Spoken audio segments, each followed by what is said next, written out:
बदलते भारत की शान।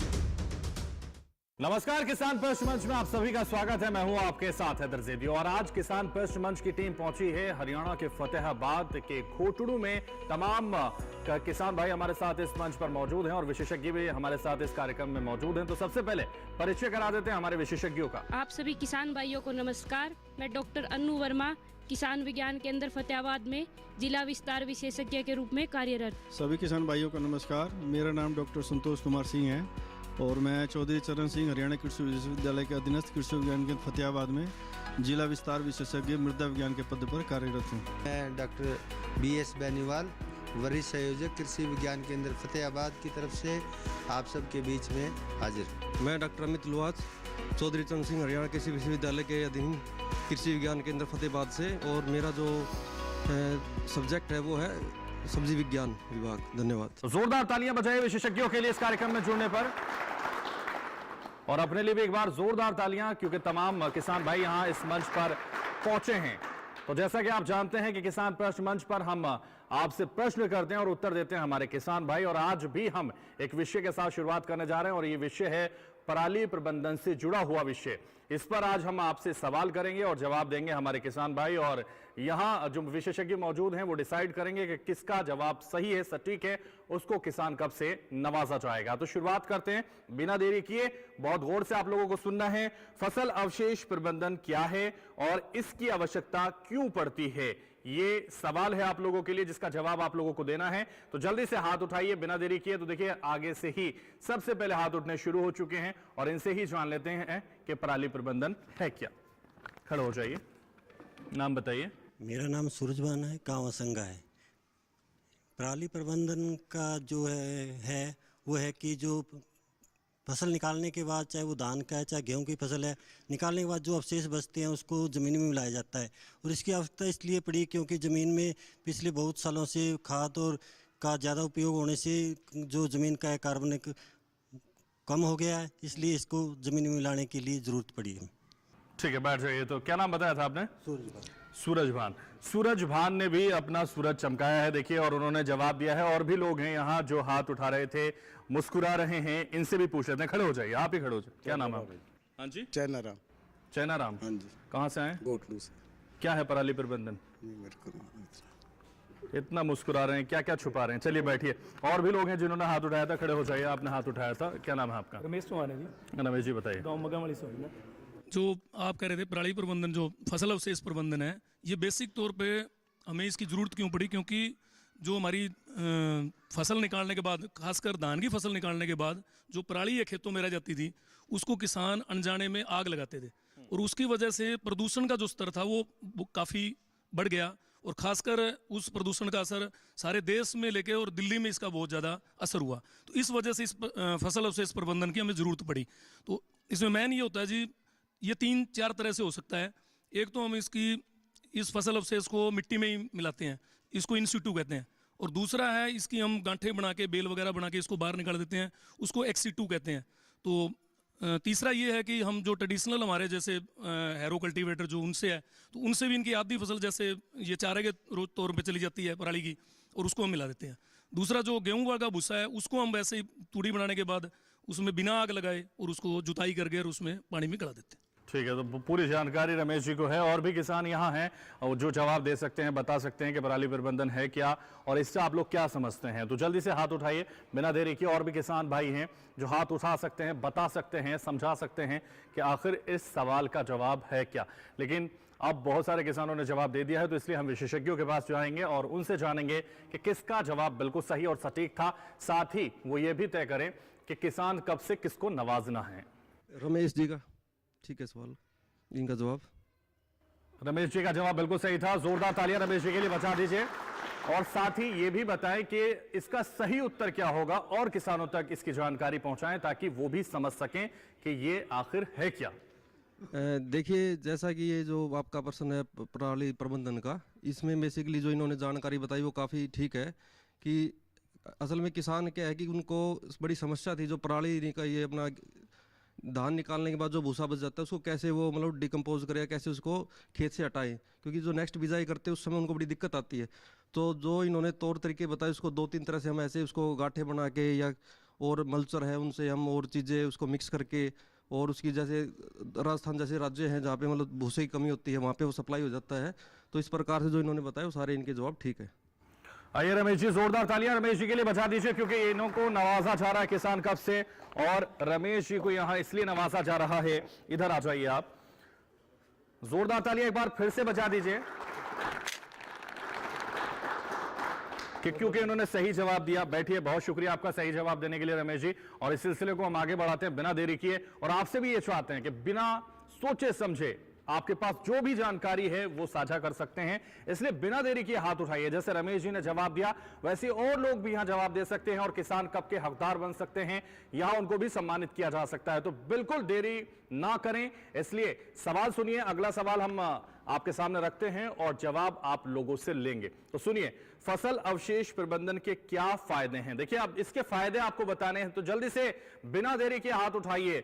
फसल अवशेष प्रबंधन के क्या फायदे हैं, क्या फायदे आप लोगों को होते हैं, बिना देरी किए बेबाक। और ये मंच आपको बेबाकी की इजाजत देता है, आजादी देता है, इसलिए बताइए। तो जल्दी से खड़े हो जाइए। देखिए, समृद्ध किसान नजर आ रहे हैं। क्या नाम है आपका?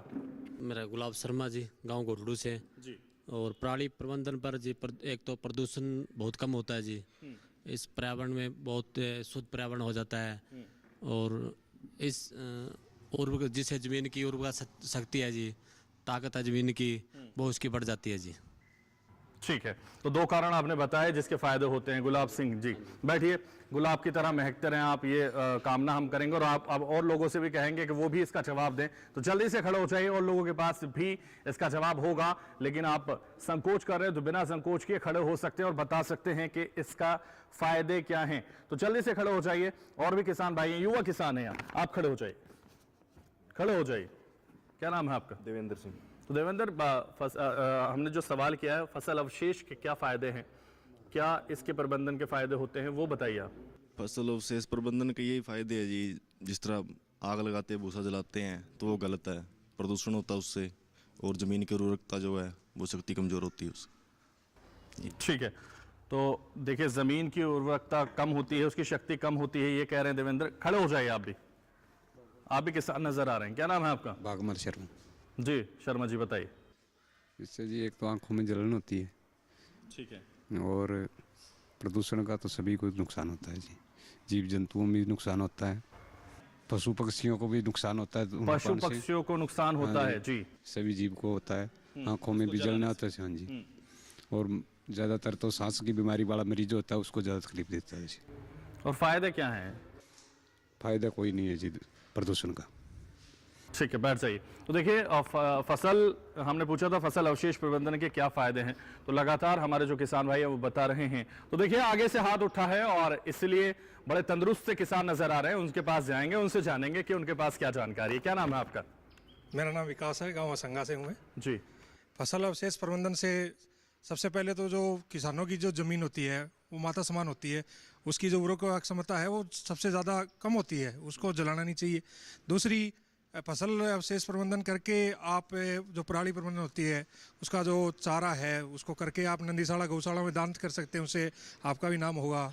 तीसरी, जो बीमारियां हैं, चाहे वो सांस की बीमारियां हैं, प्रदूषण है, वो हमारे समाज के अंदर इससे क्या है धुएं से बढ़ता है, तो वो भी कम होगा।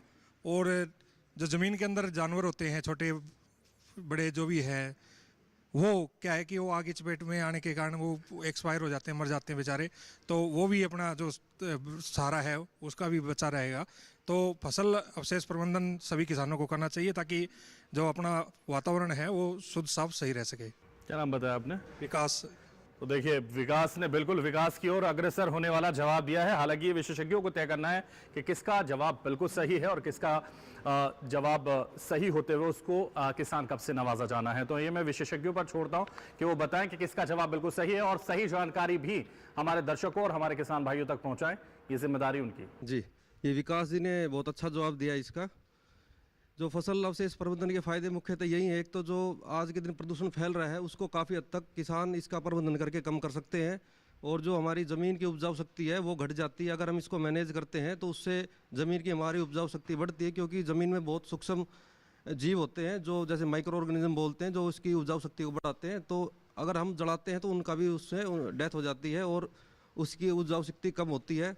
और एक जैसे आज के दिन आप देखोगे प्रदूषण जब होता है तो रोडों पे काफ़ी मात्रा में धुआं आ जाता है, उससे एक्सीडेंट होने की संभावनाएं बढ़ जाती है, और किसान इसका अच्छे से प्रबंध करके 2 पैसे भी कमा सकता है।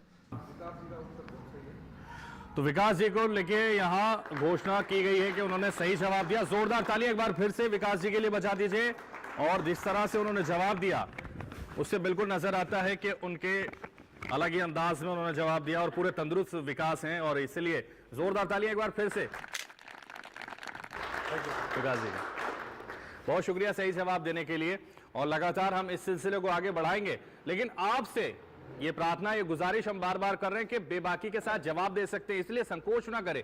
जिसके भी मन में जो भी आए कम से कम वो अपनी जानकारी लोगों तक पहुंचाए, हमारे दर्शकों तक पहुंचाए, और अगर उनके पास सही जानकारी नहीं होगी तो वो यहां करेक्ट भी हो जाएगी। इसलिए बिना संकोच किए बेबाकी के साथ अपना आंसर, अपना उत्तर दे सकते हैं। इसलिए हम इस सिलसिले को आगे बढ़ाते हैं और एक और सवाल आपसे पूछते हैं। फसल अवशेष प्रबंधन ना करने के क्या नुकसान हैं, ये आपको बताना। तो देखिए, अब ना करने के नुकसान आपको बताने हैं। बिल्कुल आसान सा क्वेश्चन है, आसान सा प्रश्न है जिसका जवाब आप लोग दे सकते हैं। तो ना करने के नुकसान आपको बताने हैं। तो देखिए हाथ उठने लगे हैं, हालांकि वही लोग हाथ उठा रहे हैं जो जवाब दे चुके हैं। खड़े हो जाइए आप। क्या नाम है आपका? राय साहब जी। घोषड़ू गांव है मेरा जी। और फसल प्रबंधन न करने के नुकसान यही है कि हमारी ज़मीन जो धरती माता है इनकी उर्वरक शक्ति है जो सबसे ज़्यादा कम होती है, और जो हमारे जीवाणु है ज़मीन के वो मर जाते हैं। जो छोटे छोटे जो हमारी उर्वरक शक्ति बताते हैं जैसे केंचुआ है, और ये सब नष्ट हो जाते हैं। और सबसे ज़्यादा हमारे जो बीमारियां हैं, बूढ़े बुजुर्ग है, आँखों की है, चमड़ी की है, जैसे सांस की सबसे ज़्यादा होती है। क्या नाम बताया आप अपने? राय साहब नाम है। राय साहब जी। राय साहब, राय साहब बैठिए। देखिए राय साहब ने प्रयास किया है, किसान हैं आप, और प्रयास किया है जवाब देने का। ये बेहतर तरीके से विशेषज्ञ ही बता पाएंगे कि उनका जवाब कितना सही है, लेकिन और भी लोग हैं जो प्रयास कर सकते हैं, जो बता सकते हैं। देखिए एक और किसान है। क्या नाम है आपका? नाम उग्रसेन, गाँव नाडोडी से जी। उग्रसेन बताइए। ये सबसे बड़ा तो जी ये हमारे प्रदूषण के लिए है जी नुकसान। इसके साथ तेजी के साथ बताइए। ये सबसे ज़्यादा तो तुम्हारे वातावरण का नुकसान है जी, ये शुद्ध हो जाता है जी। और दूसरा जो ज़मीन में मित्र कीट होते हैं जी वो सारे जल जाते हैं। और तीसरा जो ज़मीन के अंदर सल्फर होती है वो आग लगाने से सल्फर नष्ट हो जाती है सारी जी। ये नुकसान है जी। तो सबसे बड़ा तो वातावरण का नुकसान, जो बहुत अहम बात कही आपने। बैठिए गुरिनसेन जी, और भी किसान हैं जो बता सकते हैं। देखिए एक और चाचा यहाँ किसान लग रहे हैं, बहुत मोटी पगड़ी बांध के यहाँ बैठे हैं। खड़े हो जाइए जल्दी से। क्या नाम है आपका? चैन सिंह। क्या नुकसान होते हैं अगर हम पराली प्रबंधन ना करें और ये आग अगर लगाते हैं तो उससे क्या क्या नुकसान होते हैं? सारे नुकसान होंगे जी, ਉਹਦੇ कोई फायदा तो है ही नहीं। अच्छा, कोई फायदा नहीं, सारे नुकसान है। बैठ जाइए आप। तो देखिए लगातार कोशिश कर रहे हैं, सभी किसान बता रहे हैं और जवाब दे रहे हैं इस मंच पर। और अगर और भी कोई किसान जवाब देना चाहता है तो जल्दी से हाथ उठाए, बता सकते हैं और समझा सकते हैं कि क्या नुकसान है फसल अवशेष प्रबंधन के लिए। जिस तरह से हम लगातार सवाल कर रहे हैं फसल अवशेष प्रबंधन ना करने के क्या नुकसान होते हैं, उसको लेकर भी अगर कोई जानकारी देना चाहता हो, उत्तर देना चाहता हो तो वो बता सकता है। तमाम किसान यहाँ मंच पर जवाब देने का प्रयास कर रहे हैं, लेकिन विशेषज्ञों पर हम ये छोड़ते हैं कि किसका जवाब बिल्कुल सही और सटीक था, उसे यहाँ किसान कप से भी वो नवाजने की घोषणा करें। साथ ही ये भी बताएं कि इसके क्या क्या नुकसान होते हैं जो हमारे किसान भाई झेलते हैं। यहाँ बैठे कई किसानों ने इस सवाल का जवाब दिया है, जैसे कि राय साहब हैं, उग्रसेन जी हैं, प्रेमचंद जी हैं और राजेंद्र जी, अन्य भी किसानों ने भी इसका जवाब दिया है। लेकिन जो राय साहब हैं इनका जवाब सबसे सटीक है और उन्होंने इस प्रश्न का सही उत्तर दिया है। तो राय साहब के लिए जोरदार तालियां बजा दीजिए। आ जाइए राय साहब, आपको यहां किसान कप से नवाजा जाता है क्योंकि आपने बिल्कुल सही जवाब दिया है विशेषज्ञों के अकॉर्डिंग, और आपको इसलिए दिया जाता है किसान कप। तो जोरदार तालियां बजाते रहिए, तालियों में कंजूसी मत कीजिए। जवाब देने में जरूर आप कंजूसी कर रहे हैं, लेकिन कम से कम तालियों में तो मत कीजिए। बैठिए, बहुत शुक्रिया राय साहब सही जवाब देने के लिए आपका। और मैं विशेषज्ञों से यह भी कहूंगा कि वो बताएं कि हमारे दर्शकों और हमारे किसानों को क्या क्या नुकसान होते हैं अगर वो पराली के अवशेष का प्रबंधन ना करें तो। जैसा कि किसान भाइयों से सवाल पूछा गया था कि फसल अवशेष प्रबंधन यदि ना करें तो उसके क्या क्या नुकसान है, तो सबसे बड़ा जो इसका नुकसान है वो हमारे वायु प्रदूषण का है और जो मृदा का स्वास्थ्य है, ये दो सबसे बड़े नुकसान हैं। तो यदि फसल से प्रबंधन नहीं करते हैं तो हमारा जो वातावरण है, वायु है, वो प्रदूषित होती है, बहुत सारी जहरीली गैसें रिलीज होती हैं, और उसके साथ ही जो हमारा जो जल है, भूमिगत जल है, वो प्रदूषित होता है। हमारी जो ज़मीन है, ज़मीन के जो भौतिक गुण हैं, रासायनिक गुण हैं, जैविक गुण हैं, वो उसमें उसका नुकसान होता है, पैदावार में गिरावट आती है। तो ये जो इस तरह के जो थे ये हमारे ये नुकसान थे ये सवाल के। और देखिए लगातार हमारे विशेषज्ञ आपको बता रहे हैं कि किस तरह से जो अवशेष है उसका अगर प्रबंधन नहीं करते तो किस तरह से नुकसान आपको होता है। तो वो नुकसान के बारे में लगातार विशेषज्ञ आपको बता रहे थे, बेहतर जानकारी आपको दी जा रही थी। और इस सिलसिले को जो सवालों का सिलसिला है हम आगे बढ़ाएंगे, लेकिन यहां रुकेंगे एक छोटे से ब्रेक के लिए। आप बने रहिए हमारे साथ।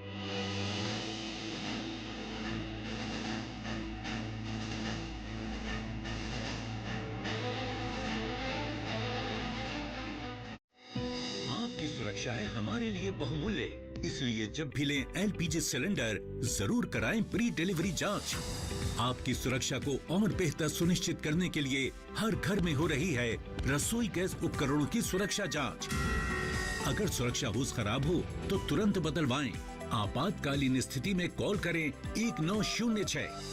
स्वच्छ ईंधन का वादा, सुरक्षित रसोई का इरादा।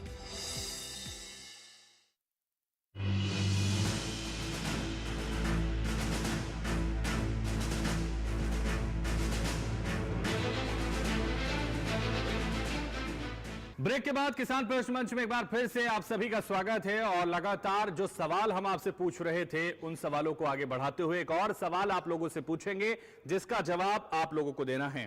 तो फसल अवशेष प्रबंधन के लिए किन्हीं 5 मशीनों के नाम बताने हैं आपको। तो देखिए, फसल अवशेष प्रबंधन के लिए कौन सी वो 5 मशीनें हैं जिनका नाम आपको पता है, तो जल्दी से हाथ उठाइए और बताइए। तो देखिए हाथ उठने लगे हैं आगे से, और इसलिए आगे से शुरुआत कर लेते हैं। खड़े हो जाइए, अपना नाम बताइए और उसके बाद 5 मशीनों के नाम बताइए। मेरा नाम सूरजवान है असंगा से। सबसे पहले गांठ बनाने वाली machine straw baler, super seeder, rotavator, mulcher, zero drill, reverse plough.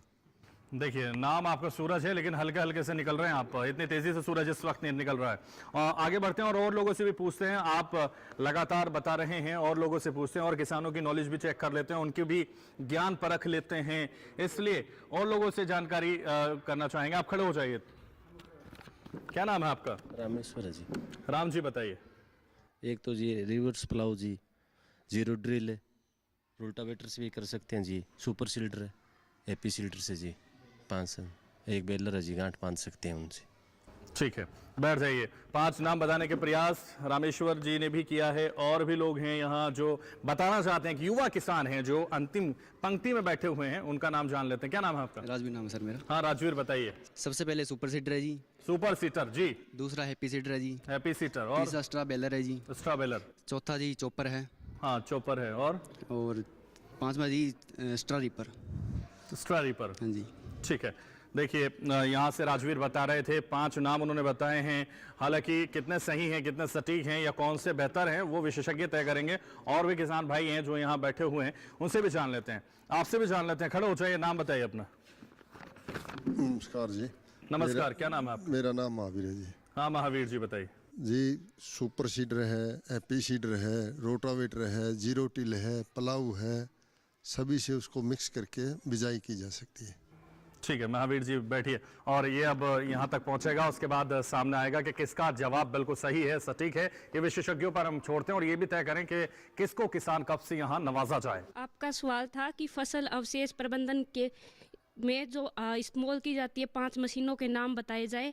और मेरे को ये लग रहा है कि ये सवाल आपके लिए बहुत ही आसान था। लगभग सभी किसान भाइयों ने इसका आंसर सही दिया है और जो सबसे सही जवाब दिया है उनका नाम है सूरजभान जी। देखिए सूरजभान जी आपकी रोशनी से चमक गए आप। आइए जोरदार तालियां सूरजभान जी के लिए।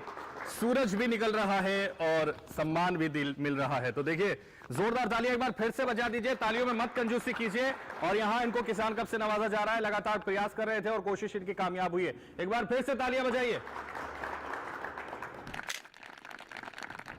बहुत शुक्रिया सही जवाब देने के लिए। बैठिए सूरजभान जी, हम इस सिलसिले को आगे बढ़ाएंगे और अब विशेषज्ञों से कहेंगे कि वो बताएं इसका बेहतर उत्तर क्या है और सही जानकारी भी हमारे दर्शकों और किसान भाइयों तक पहुंचाएं।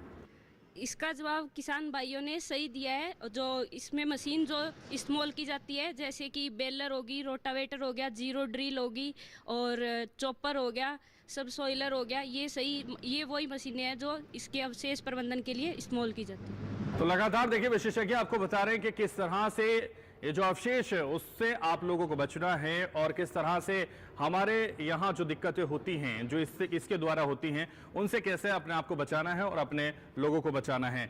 और इसी से जुड़ा हुआ एक और सवाल हम आपसे पूछते हैं, जवाब आप लोगों को देना है। तो इसलिए जोरदार ध्यान से आप लोग सुनिए और आप लोग जब ध्यान से सुनेंगे तो फिर आप ध्यान से ही जवाब देंगे। इसलिए हम आगे बढ़ते हैं और आपसे पूछते हैं इन सीटू और एक्स सीटू में क्या अंतर होता है, यह आपको बताना है। तो जल्दी से बताइए इन सीटू और एक्स सीटू में क्या अंतर होता है।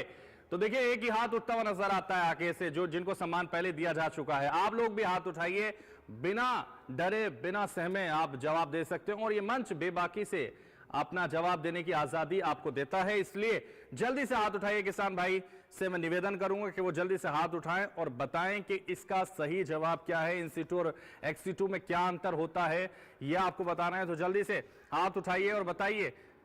तो आप ही से पूछ लेते हैं, जब कोई बताने को तैयार नहीं है तो आप लगातार बता रहे हैं। रमेश जी बता दीजिए।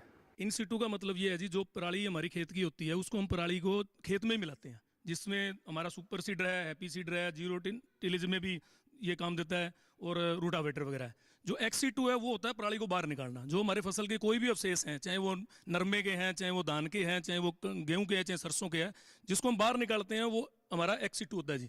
उसमें हमें गांठें बनाना है, चाहे वो नरमे की हम बंसलियाँ बाहर निकाल रहे हैं, चाहे सरसों के डंठल बाहर निकाल रहे हैं। और एक्स-C2 का इन सीटू का मतलब होता है कि सारी चीज़ हम उसी जमीन में ही मिलाएं। ये दो ही चीज़ें। तो इन सीटू और एक्स सीटू का मतलब लगातार रमेश जी ने बताया आप लोगों को। आप भी बता सकते हैं, जल्दी से कब पा सकते हैं। तो जल्दी से हाथ उठाइए, बिना डरे बिना सहमे जवाब दीजिए और पाइए किसान कप। और यहां नवाजा जाएगा। और भी किसान है, युवा किसान है आप लोग, खड़े हो जाइए। आप क्या नाम है आपका? मेरा नाम नरेन कुमार है। आप भी किसान हैं नरेन? हाँ जी। बताइए इन सीटू और एक्स सीटू का अंतर समझाइए हमारे किसान भाइयों को भी, हमारे दर्शकों को भी। इन सीटू का मतलब ये है, जब क्रॉप रेजिड्यू को उसी खेत में मिट्टी में मिक्स किया जाता है मिट्टी की गुणवत्ता बढ़ाने के लिए, तो उसको इन सीटू मैनेजमेंट कहा जाता है। जैसे कि रमेश जी ने बताया कि सुपर सीडर इसमें बहुत ही बेहतर कामयाब है। उसमें क्रॉप रेजिड्यू जो धान का है वो मिक्स किया जाता है, साथ में गेहूं की बिजाई भी हो जाती है। हैप्पी सीडर भी एक क्रॉप रेजिड्यू मशीन है जो इन सीटू मैनेजमेंट करती है। एक्स सीटू मैनेजमेंट वो है जिसमें हम पिछली फसल का अवशेष जो है बाहर मैनेज करते हैं। जैसे बेलर एक बहुत ही कामयाब मशीन है जिसमें पराली की गांठें बना ली जाती हैं और उसको बिजली उत्पादन के लिए यूज़ किया जाता है। तो इतनी अच्छी जानकारी आप लोगों के पास, हाथ नहीं उठा रहे आप लगातार। आप इतनी अच्छी जानकारी है जो लोगों तक साझा कर सकते हैं और लोगों को फायदा हो सकता है। बैठिए नरेन ने कोशिश की इन सीटू और एक्स सीटू का मतलब समझाने की। और भी लोग हैं यहाँ जो इन सीटू एक्स सीटू का जवाब दे सकते हैं, बता सकते हैं। तो देखिए एक और किसान है, खड़े हो जाइए आप।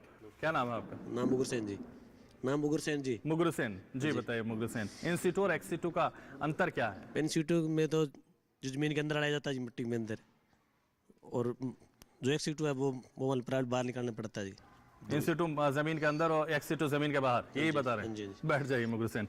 देखिए लगातार कोशिश कर रहे हैं समझाने के किसान भाई, लेकिन अब विशेषज्ञों के पास हम जाएंगे और वो बताएंगे कि किसका जवाब सही है, सटीक है, और साथ ही ये भी वो बताएंगे कि इन सीटू और एक्स सीटू में क्या अंतर होता है, ताकि हमारे दर्शक, हमारे किसान भाई समझ सकें।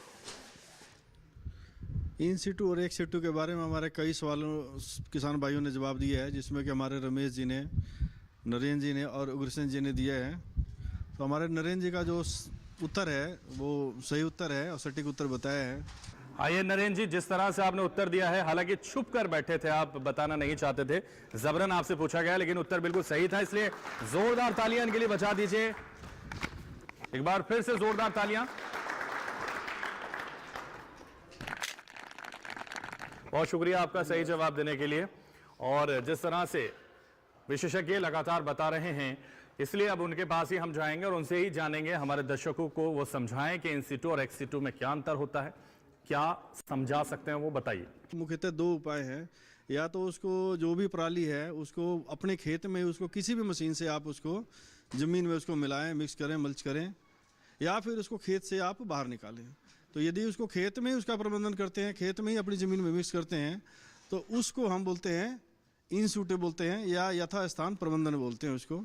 और यदि खेत से उसको किसी भी मशीन से बाहर हम निकालते हैं उसको, तो एक्स सिटू करते हैं। लेकिन यदि हम उनका दोनों का कंपैरिजन करें तो जो इन सिटू प्रबंधन है, यथास्थान प्रबंधन है, वो बेहतर है, क्योंकि उसको ज़मीन में यदि हम मिलाते हैं तो हमारी जो ज़मीन की गुणवत्ता है, चाहे वो फिजिकल है, चाहे केमिकल है, चाहे आपकी बायोलॉजिकल गुण है, भौतिक गुण है, रासायनिक गुण है या जैविक गुण है, उसमें बढ़ोतरी होती है। ज़मीन हमारी उपजाऊपन होती है, पैदावार में बढ़ोतरी होती है, पानी में बचत होती है।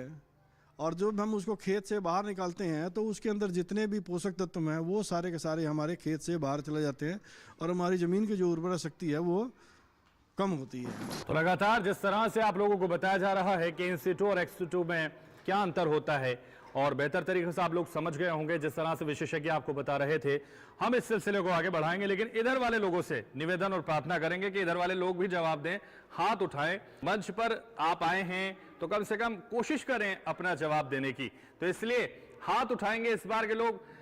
ये उम्मीद करते हुए मैं एक और सवाल आप लोगों से पूछता हूं, और सवाल बहुत कम बचे हैं, इसलिए सवाल का जवाब आप लोग दे पाएंगे तो किसान कप से आपको नवाजा जाएगा। इसलिए यहां बैठे हुए हर इंसान से मैं कहूंगा कि वो दिमाग लगाए और जवाब दे। इसलिए हम आगे बढ़ते हैं और आपको बताते हैं कि फसल अवशेष प्रबंधन करने से मृदा स्वास्थ्य के ऊपर क्या प्रभाव पड़ता है।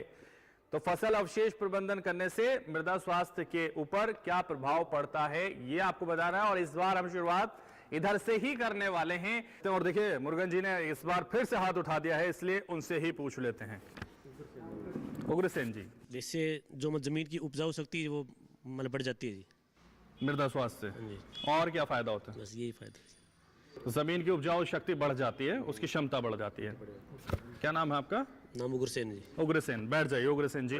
तो देखिए उग्रसेन जी ने जवाब दिया है, उसकी शक्ति बढ़ जाती है, उसकी क्षमता बढ़ जाती है। हम और किसान भाइयों के पास भी पहुंचेंगे और उनसे भी जवाब लेंगे। तो देखिए युवा किसान हैं जो पहली पंक्ति में बैठे हुए, खड़े हो जाइए। क्या नाम है आपका? हरदीप नाम है सर, बोलना सर। जी, उत्तर पता है इसका? सर, मृदा स्वस्थ रहेगी, जो जीवाणु होते हैं उपजाऊ के लिए उसमें हेल्प मिलती है, वो नष्ट नहीं होंगे, सबसे बड़ा तो यही लाभ है। तो मृदा स्वास्थ्य से जो जीवाणु होते हैं वो नष्ट नहीं होते और इसलिए उसका लाभ मिलेगा। बिल्कुल मिलेगा। और भी कोई जानकारी आप? नहीं सर, क्या नाम बताया? हरदीप नाम है सर। हरदीप, बैठिए हरदीप। तो देखिए कोशिश कर रहे हैं किसान, लेकिन यहाँ उनको कम जानकारी है, लेकिन जिनके पास है वो पता नहीं क्यों छिपाते हैं। इसलिए इस बार इन युवा किसान से पूछते हैं क्या प्रभाव पड़ता है मृदा स्वास्थ्य से। एक तो जो मृदा है उसकी, नाम है आपका? आदित्य नाम है मेरा जी। आदित्य जी बताइए। जो मृदा है उसकी गुणवत्ता बढ़ती है, जैसे कि मित्र कीट जो होते हैं वो मित्र कीट मिट्टी में रहते हैं। एक दूसरा, जो आप खाद डालते हैं, खाद डालना आपको कम पड़ेगा, क्योंकि जो आप फसल अवशेष बढ़ा रहे हैं उससे जो खाद का एक टाइप से रिप्लेसमेंट से वो काम करती है। तो आदित्य बता रहे हैं कि खाद आपको कम डालना पड़ेगा और मृदा कीट जो है वो बचे रहेंगे और इसीलिए उसकी क्षमता जो है मजबूत रहेगी मिट्टी की। ये कोशिश कर रहे हैं किसान बताने की। हालांकि अब वक्त हो गया विशेषज्ञों के पास जाने का, वो बताएंगे कि किसका जवाब बिल्कुल सही और सटीक है, और साथ ही वो ये भी बताएंगे कि क्या प्रभाव पड़ता है दर्शकों को, ताकि जानकारी हो सके। हमारे कई किसान भाइयों ने इस सवाल का जवाब दिया है, जिसमें कि आपके रामचंद्र जी हैं, उग्रसेन जी हैं, रामकिशन जी हैं, हरदीप जी हैं और अन्य भी कई किसान हैं। लेकिन जो उग्रसेन हमारे किसान भाई हैं उनका जवाब बिल्कुल सटीक है, सही है। तो मैं उग्रसेन जी से अनुरोध करूंगा कि वो अपना जो कप के रूप में पुरस्कार है। उग्रसेन जी, देखिए जोरदार तालियां। लगातार कोशिश कर रहे थे हर सवाल का जवाब देने की, लेकिन कोशिश कामयाब हुई इस बार और इसलिए नवाजा जा रहा है किसान कप से। जोरदार तालियां बजाते रहिए जब तक उनको कप ना दे दिया जाए। इसलिए इधर आ जाइए आप और जोरदार तालियां एक बार फिर से बजा दीजिए उग्रसेन जी के लिए। बहुत शुक्रिया सही जवाब देने के लिए। बैठिए आप, और जिस तरह से उग्रसेन जी कोशिश कर रहे थे उस तरह से आप लोग भी कोशिश कर सकते हैं। आप भी किसान कप पा सकते हैं, आप भी इसके हकदार बन सकते हैं। और इस मंच पर अगर आपको बैठने का मौका मिला है तो अपनी जो नॉलेज है वो लोगों तक पहुंचाएं, अपनी जो जानकारी है वो और भी दर्शकों तक पहुंचाएं ताकि उनका फायदा हो सके। और इसलिए इस सिलसिले को हम आगे बढ़ाते हैं और एक और सवाल जो इसके बाद आपसे पूछेंगे, लेकिन यहां रुकेंगे एक छोटे से ब्रेक के लिए, फौरन हाजिर होंगे।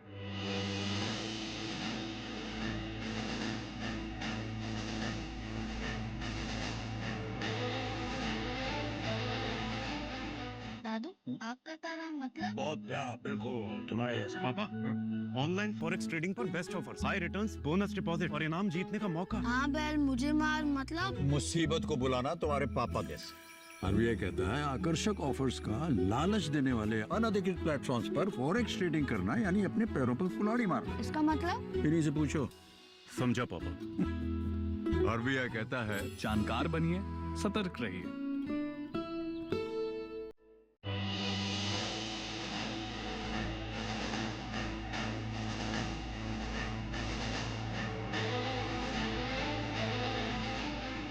और ब्रेक के बाद एक बार फिर से किसान प्रदर्शन मंच में आप सभी का स्वागत है। और इस सिलसिले को जो लगातार इस मंच पर चल रहा है सवालों और जवाबों का सिलसिला, वो सिलसिला हम आगे बढ़ाते हैं और एक बार फिर से आपसे सवाल पूछते हैं जिसका जवाब आप लोगों को देना है। और अगर आप लोग सही जवाब दे पाते हैं तो आपको जानते हैं विशेषज्ञों द्वारा यहां आपको किसान कप से नवाजा जाएगा। तो देखिए हम आगे बढ़ते हैं और आपसे पूछते हैं फसल अवशेष प्रबंधन का बागवानी में क्या महत्व है, ये आपको बताना है। फसल अवशेष प्रबंधन का बागवानी में क्या महत्व है, तो देखिए जल्दी से हाथ उठा लीजिए, बागवानी में इसका क्या महत्व होता है।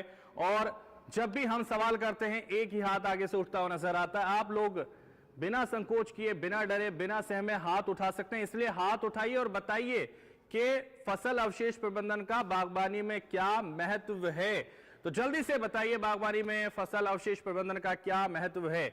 और यहां आए हैं तो अपनी जानकारी लोगों तक पहुंचाने की कोशिश करें, इसलिए यहां रमेश जी ने हाथ उठाया था और इनसे ही जान लेते हैं कि क्या महत्व है बागवानी में। जल्दी से बता दीजिए। बागवानी में भी फसल अवशेष प्रबंधन का महत्व है, क्योंकि जो फसल का जो अवशेष होता है उसको मल्च करने के लिए इसका उपयोग किया जाता है बागवानी में। खासकर एक तो उसमें 3 फायदे होते हैं उनके, एक तो जो नमी है वो नहीं सोखती उनकी, और एक उसके नीचे केंचुआ पनपता है। जो केंचुआ पनपता है वो जो बैक्टीरिया है, जो नुकसानदेह बैक्टीरिया है, उनको कीटाणुओं को खा जाता है और बागों के लिए एक जो रिसाइकल करता है, मतलब कि उस खाद को कन्वर्ट कर देता है उसको। और तीसरा ये है कि जो मल्चिंग की जाती है उससे उसमें खरपतवार नहीं होते, तो ये बागवानी में फायदेमंद है। तो देखिए बागवानी में फायदे क्या हैं रमेश जी ने बताया, लेकिन और भी किसान हैं जो बता सकते हैं, बिना डरे हुए वो खड़े हो सकते हैं और बता सकते हैं कि क्या है इसका उत्तर। इसलिए लगातार मैं कोशिश करूंगा, प्रयास करूंगा, पीछे से किसानों से बात करूंगा और आप खड़े हो जाइए एक बार। महावीर किसान हैं और हमारे साथ हैं, जी बताइए क्या फसल अवशेष प्रबंधन से जो है आप ये बागवानी में इसका क्या महत्व होता है? इसका बागवानी में बहुत ज़्यादा महत्व होता है। पहली बात तो बाग की नमी नहीं ख़त्म होती, बार बार पानी नहीं लाना पड़ता है। और दूसरी बात जो केचुए होते हैं वो खाद बनाते रहते हैं, खाद DAP यूरिया उसमें कम डलता है, इसके बहुत ज़्यादा गुण है। बहुत सारे गुण होते हैं जिसका फायदा होता है लोगों को। चलिए बैठिए, बागवानी के महत्व उन्होंने बताया, हालांकि गिने चुने महत्व भी वो बता पाए। देखिए यहाँ अगर एक बार कप मिल चुका है तो दोबारा प्रयास करने की कोशिश कर रहे हैं। खड़े हो जाइए उग्रसेन जी, बताइए। एक तो जमीन की जी मतलब उपजाऊ शक्ति बढ़ी जी इससे जी, और दूसरी कप मिलने से कॉन्फिडेंस बढ़ गया आपका? हाँ जी जी। दूसरी जो पौधे की क्वालिटी में मन अंतर आएगा जी, और एक जो मतलब फल की क्वालिटी है जी वो अच्छी आएगी जी, और दूसरी पैदावार ज़्यादा होगी जी उससे। क्वालिटी अच्छी आएगी, पैदावार ज़्यादा होगी। बैठ जाइए, बहुत शुक्रिया। तो देखिए ऐसे ही कोशिश आप कर सकते हैं। और देखिए और भी किसान हैं जो आगे मौजूद हैं, जो लगातार यहाँ कोशिश कर रहे हैं, लेकिन भोले भाले किसान हैं हमारे देश के, इसलिए वो कई बार पता होने के बाद भी नहीं बता पाते। इसलिए अब वक्त हो गया विशेषज्ञों के पास जाने का। विशेषज्ञों से जानेंगे कि किसका जवाब बिल्कुल सही था, किसको किसान कब से नवाजा जाए, और बेहतर जानकारी भी हमारे दर्शकों तक वो पहुंचाएं, उनसे ये भी निवेदन हम करेंगे। कई किसान भाइयों ने इसका अच्छा जवाब दिया, पर मुख्य तौर पे रमेश जी ने जो जवाब दिया वो सबसे अमूल्य मैं कहूँगा उसको जवाब है। और फसल अवशेष प्रबंधन के प्रणाली से पहला है मुख्य तौर पे नमी बनाए रखना, खरपतवार को रोकना। तीसरा है कि जो आपकी पैदावार है वो क्वालिटी की होगी। असली जो मुद्दा है जो आज इस किसान भाइयों को सबसे ध्यान रखना है कि इन दिनों में जितने भी फलदार पौधे हैं, जिसमें भी फल आ रहा है, अगर लगातार नमी बनी रहेगी तो आपकी जो फल गिरेगा नहीं, क्योंकि लगातार नमी बनने से आपके जो फ्रूट बन चुका है, जो फल बन चुका है, वो ज़मीन पे नहीं गिरेगा। नहीं, आमतौर पे समस्या मिलती है कि भाई सिट्रस के जितने पौधे हैं, आजकल माल्टा है, किन्नू है, सब में इस तरह की समस्याएं आती है। तो उससे बचने के लिए पराली प्रबंधन से आप उसको काफ़ी फ़ायदा उठा सकते हैं। तो फसल अवशेष प्रबंधन का बागबानी से क्या महत्व है, ये सवाल हमने आपसे पूछा था, जिसका जवाब जो सटीक दिया था वो रमेश जी ने दिया था। इसलिए रमेश जी को यह किसान कप से नवाजा जाता है। जोरदार तालियां बजा दीजिए रमेश जी के लिए। यहां विशेषज्ञों की तरफ से घोषणा हो चुकी थी कि रमेश जी को किसान कप से नवाजा जाना है और अब उनके अधिकारी भी आ गए तो वो काफी खुश होंगे, उनके सामने प्रोत्साहन उनको मिल रहा है। जोरदार तालियां बजा दीजिए। बहुत शुक्रिया, बैठिए। तो देखिए रमेश जी एक ऐसे किसान हैं यहां जो लगातार हर सवाल का जवाब देने का प्रयास कर रहे हैं। तो देखिए लगातार ये सिलसिला इस मंच पर चल रहा था कि सवाल हम पूछ रहे थे, जवाब आप लोग दे रहे थे, लेकिन अब सवाल आप पूछ सकते हैं जिसका जवाब विशेषज्ञ देंगे। तो जल्दी से हाथ उठाइए जिसके पास जो भी सवाल है विशेषज्ञों से पूछने का, वो अपना सवाल पूछ सकता है और जवाब विशेषज्ञ देंगे। तो जल्दी से हाथ उठा लीजिए। देखिए हाथ उठने शुरू हो चुके हैं और पीछे से हाथ उठा है, तो इसलिए सबसे पहले पीछे से ही शुरुआत कर लेते हैं। और उग्रसेन जी लगातार कोशिश, अब कॉन्फिडेंस बढ़ गया है सम्मान मिलने के बाद, इसलिए सवाल भी पूछने लगे हैं। बताइए क्या सवाल है आप? जो DSR जी सीधी बिजाई मान ले जीरी की, उसके बारे में पूछना।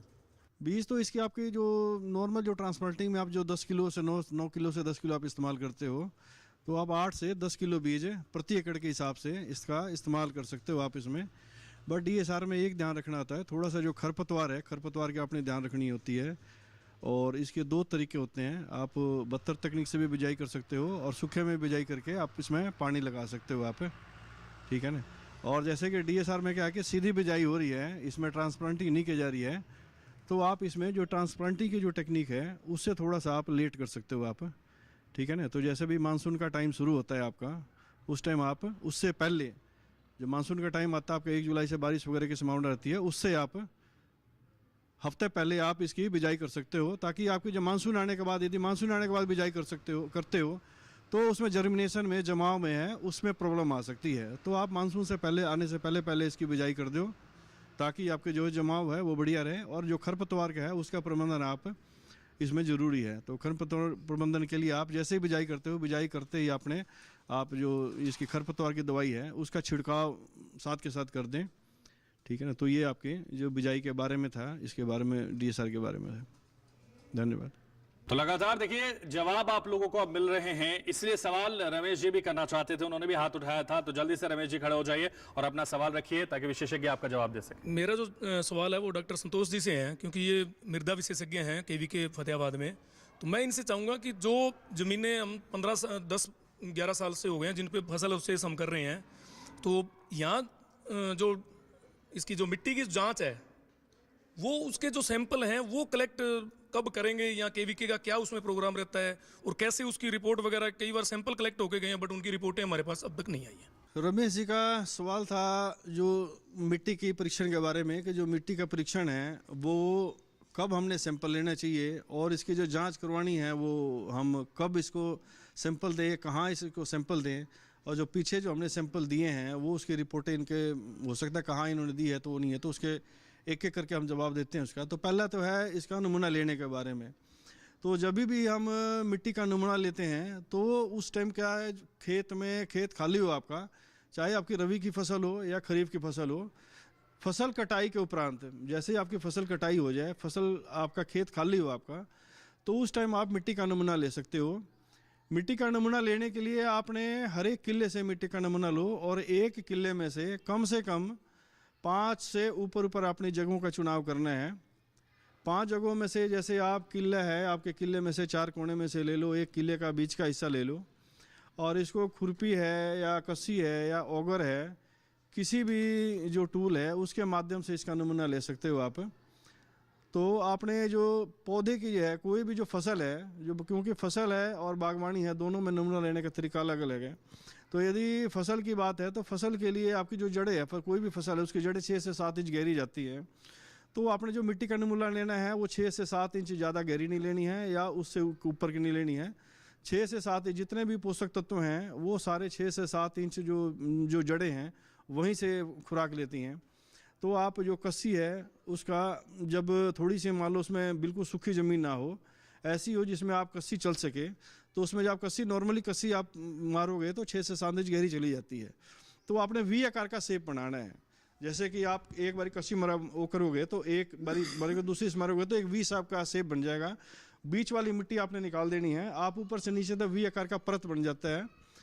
तो उस परत में से ऊपर से नीचे तक आपने 6 से 7 इंच की परत ले लेनी है। और वो आपने इसी तरीके से, जैसे मान लो एक जगह से ले लिया आपने, एक कोने से ले लिया, इसी तरीके से बाकी जो 3 कोना है बीच का हिस्सा है किले का, इन सारी जगहों की मिट्टी को एक जगह पॉलीथीन पे आप अच्छी तरीके से मिलाओ। जितनी आपकी सैंपलिंग का तरीका के ऊपर डिपेंड है, जो मिट्टी की जो टेस्टिंग की रिपोर्ट है वो डिपेंड होता है कि आपने मिट्टी की जो सैंपल है वो आपने कब लिए, किस तरीके से लिए और उसमें क्या सावधानियाँ बरती है। तो इसी तरीके से आपने अच्छी तरीके से मिट्टी को सैंपल ले लिए, मिट्टी को अच्छी तरीके से मिला ली।